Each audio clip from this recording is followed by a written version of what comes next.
As the bus rumbled along the coastal road, heading towards the swamp on the fringe of the city, I spared a worried glance at Idris.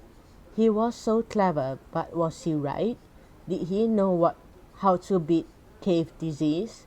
Did he really know how to get rid of microbes and fungus and infections? I hoped he was not just trying an experiment and using poor Diane as the guinea pig. And then I saw it in the distance, the headland that was once called Cape Disaster. It was a dangerous neck of rock that stretched out into the open sea.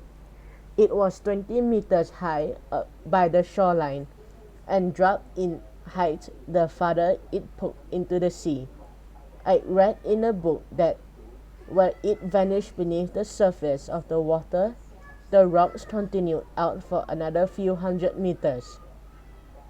Sharp, jagged, hidden rocks, ready to rip out the hull of any ship that came too close to the shore. When the bus reached the next stop, we climbed out.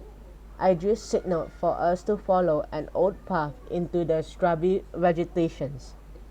He stopped, pointing up to the top of the lighthouse. It was built 130 years ago. Did you know that its light could be seen 18 nautical miles out to sea? How far is that? Diane wanted to know. 33 kilometers, Idris told him, and it was not powered by electricity. Like the new lighthouse, the old one ran on kerosene. Insects buzzed around us. Deep afternoon shadows cloaked the barren ground. A snake saw us and writhed away into the grass. Indiana chewed her fingernails as she watched it go.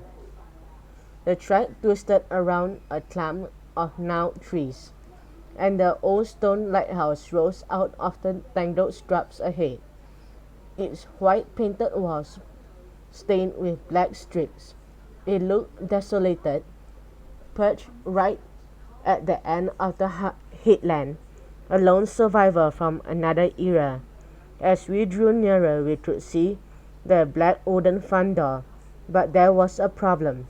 A new chain wire fence blocked our path, and the gate in the fence was padlocked. A sign told us, "Danger! Beware of landslides. Entry not permitted." Diane spun around and jabbed Idris with a look of horror.